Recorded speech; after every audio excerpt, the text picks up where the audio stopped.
Hi guys, I'm Wendy Sod. Welcome to the Sodcast.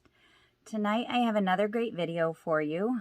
Tonight I'm going to cover the case of 24-year-old Alex Woodworth from Wisconsin, who was killed on March 22nd, 2018 by his ex-girlfriend Ezra McCandless, aka Monica Curlin. Ezra had changed her name in high school because she was having some conflicting thoughts on what she wanted her pronoun to be. So she officially changed her name in high school to Ezra. Let me tell you a little bit about Alex. He was just this great guy, a great friend by all accounts, very intelligent. He had a bachelor's degree in philosophy and biology and was working on his master's. At the time this happened, he was a substitute teacher at a local high school there. And he also worked a part-time job at a coffee shop there in their small town called Racy's. Now, this is where he met Miss Ezra McCandless. So in the beginning, Ezra and Alex were just really good friends, and Ezra had a boyfriend by the name of Jason. Now, at the time that this happened, there was also a case going on that Ezra had filed charges against one of her boyfriend's friends for rape. So to my understanding, this case was pending at the time. So I guess this guy was also an acquaintance of Alex. And Alex actually testified, or gave a statement, I should say, that the account that Ezra was claiming happened just didn't add up in his mind, in his opinion. So there's that. Then as time goes on, Jason and Ezra, by Jason's account, that they were so in love, and they, he thought they were going to get married someday, and he would call her wife and she would call him husband. And one day he was in the National Guard and he was out of town, and I don't know if they were just having some issues between the two, but she moves out randomly and moves back in with her parents in another town. And she would come back to the town to visit Jason once in a while, and they would meet up at a hotel. So one night at this hotel, she was in the shower and he decides to start going through her phone. This is when he discovers that Ezra and Alex had more than just a friendship. Okay, they were getting it on. Okay, so he was very upset about this. He was very hurt about it. They ended up breaking up, and I guess she also, right after that, Ezra broke it off with Alex as well. So time goes by, and she herself is very upset and beating herself up about what she did and feeling guilty. And she is sitting at her house one day. I believe she was living with her parents, and she wakes up on the morning of March 22nd, and she's feeling good, and decides, now this is her statement, decides that she's going to go and she is going to take some of Alex's things back to him that she had of his and collect some of her items, as well as take a painting to another one of their friends that she did for him. So Ezra comes to town, and she goes to Racy's coffee shop, and she runs into Jason there, and they have a small conversation. And in Jason's statements, he claimed that she just was not right that day, that she was talking off the wall, and some of the things she was saying was very concerning, and he was just very, very struck by the way she was acting that day. So according to Ezra, she also runs into, at the coffee shop, the guy that she brought the painting for. So she leaves with this guy and goes back to his house to give him the painting, and he had a couple drawings for her as well. So she does that, gets those items, and then she goes back to the coffee shop. And she met back up with Alex there, and then they went from Racy's to Alex's apartment. So when they get to Alex's apartment, she gives two different versions of this. In the first version, she says that they get to the house, she's getting things out of her trunk to return to Alex, and Alex says that he wants to talk some more. She wanted to talk also, so she claims that because the roommate was home and they wanted privacy, that they got in her car and were going to go drive around and possibly park somewhere to talk. The second version she gave was that she arrived, she gave Alex back his things, then they went upstairs in the apartment into Alex's bedroom and started talking there, but since Dave, the roommate, was in the room next door, they didn't feel comfortable talking about private things. So that's when they decided to get in the car and go for a drive. Either way it goes, they get in the car and they start driving around. Now, this is when, per Miss Ezra's statement, her brain fizzles out. Okay, she doesn't remember anything after that. The next event that happens is around 4 p.m., she shows up at a farmhouse in a nearby city called, the family that lived there was called the Sipples. Mr. Sipple answers the door to a woman banging on it, and here stands Ezra, covered in mud, covered in blood, covered in bruises.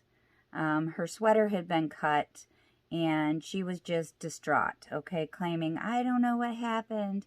Oh my God, I don't know. I think I was attacked. And so when, she says that, he immediately calls the police, an ambulance for her. And the ambulance comes and picks her up, and she arrives at the hospital right around 6 p.m. Now, I don't know why it took so long, 2 hours, but that's okay. Anyway, she arrives there. They do a full assessment on her, from a rape kit to taking pictures of her clothing, taking pictures of her body, assessing all of her wounds. She had on her right arm, she had carved in that the word boy.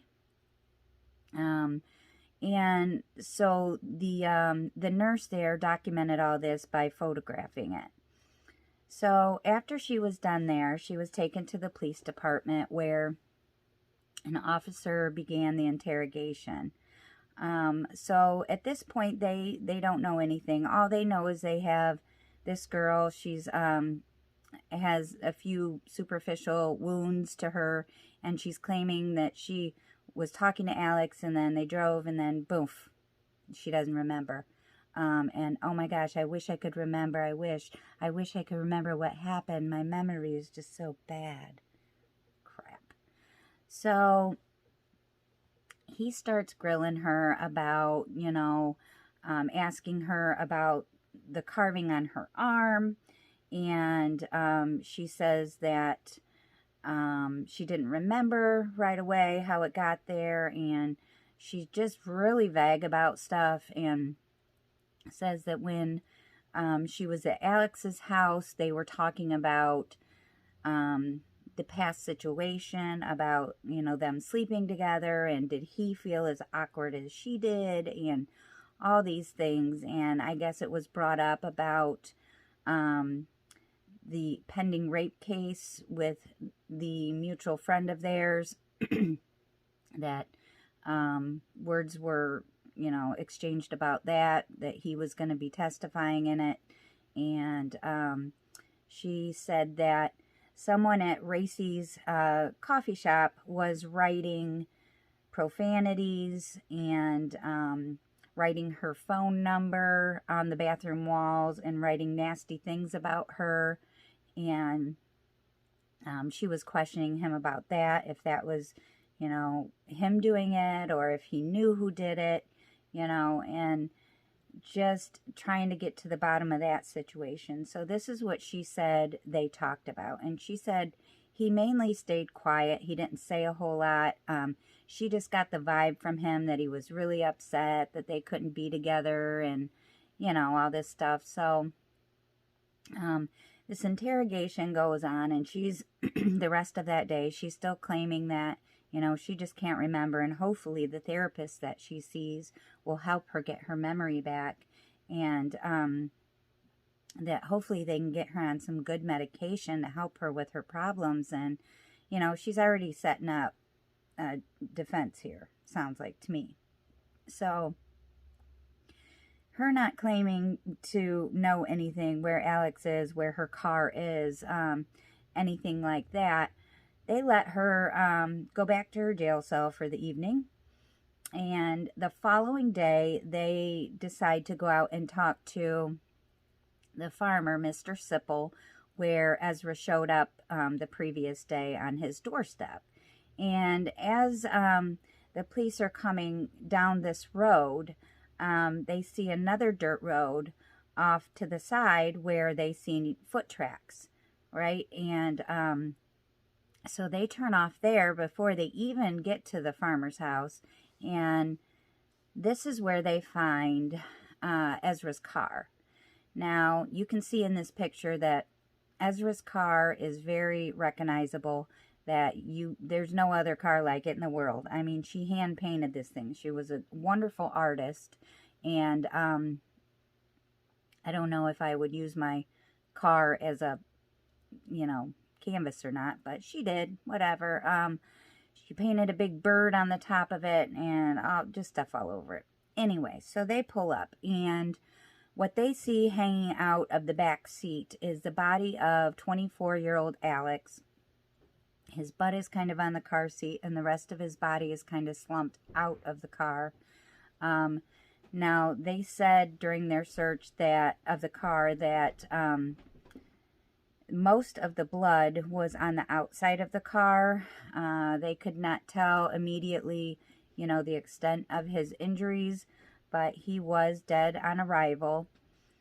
He was then transported to the medical examiner for an autopsy. And during the autopsy, it was revealed that he had 16 stab wounds, ranging from his head to his neck, to his shoulders, to his chest, all the way to his groin. And this was some rage. So they go back to the police station after this and decide to pull Miss Little Ezra out of her cell and interrogate her again about their new findings.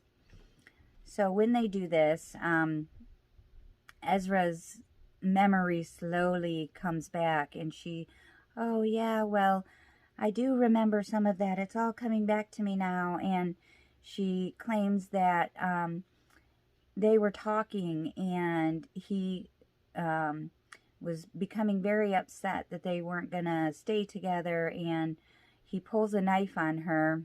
Now, mind you, she said she was sitting in the driver's seat and he was sitting in the passenger seat.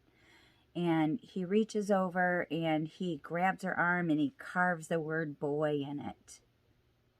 And they ask her why. Why would he carve the name boy into your arm? And she says, well, when she was in high school and having those conflicting thoughts about, you know, where she wanted to go with her life sexually, that he would call her boy. That was kind of his nickname for her. Whether that was true or not, I don't know. But the police, by looking at how this was carved, and if she was sitting in the driver's seat and he was in the passenger seat and he reached over to carve this in, he would have to carve it perfectly upside down so that when she looked down at her arm, she could read it, right? Impossible. The medical examiner said this just wasn't probable and that it looked to be more of a self-inflicted wound. So they continue on questioning her, and as they go, you can almost see her wheels turning. She's inventing things as she goes along. She claims that he, became upset and he carved this in her arm, and then he attacks her and tried to rape her. Here we go, another one. She's just a wanted woman, I guess. So they're not buying her story. It wasn't adding up. The evidence didn't add up. She ended up going to trial, and she took the stand for several hours in her defense, and it was really kind of just creepy. You could just tell she's not all there. In the very beginning, they asked her, "Miss Ezra, can you spell your name for us, for the record?" And she gets this big, creepy grin on her face, like, "I am Ezra McCandless." And she spells it, and it's just very odd the way she does it. It's strange. But she's sitting up there on the stand in her little pink sweater, and she looks like she just got back from church choir, and she's all meek and quiet, and she's a murderer. She killed this boy in cold blood. And what the investigators believe really happened on March 22nd is that Ezra woke up that day and she decided the only way I can get Jason back is if I get Alex out of the picture altogether. Then maybe he'll forget, then maybe he'll forgive me, and then maybe we can get back together. And so she wakes up and she drives to town with the ruse that she has items she wants to return to him, and she just wants to get her stuff back and they can talk. And she convinces him to get in the car with her and go for this ride. And, he probably wasn't thinking anything about it. He's like, okay, we're friends. I'm sure he never thought that he was going to be dead just a few hours later. They believe that, with Alex being found in the back seat, that for whatever reason, she convinced him to get in the back seat, maybe that they were going to have relations. And possibly it looks like that she maybe had gotten out of the car and came around to his side and kind of blitz attacked him, because there wasn't really any defensive wounds on him. And it just looks like he was attacked more outside the car. So that would make sense if he's sitting there in the back seat. She opens the door and just starts attacking, that he would slump and fall out of the car, letting the blood out rather than in the car. So, this just, to me, she sounds like she was always a very somewhat confused girl growing up, a little disturbed, a lot disturbed, cuckoo for Cocoa Puffs. She just didn't seem like she was just all there. And she ended up getting sentenced to life in prison. And I think she is where she needs to be to keep the rest of the world safe from Miss Ezra. And I just hope that she doesn't get out. I think she was only 20 at the time of this murder. And so I think her life sentence was possibility of parole maybe after 50 years, I think I read. So there is a chance that she could get out someday, but we hope that she doesn't. So this is all that I have for you guys today on this case, guys. And it's a fresh case. If I hear anything different or any appeals that she might come up with, I will keep you guys updated. And I will see you on my next video. Thanks for watching, guys. Bye.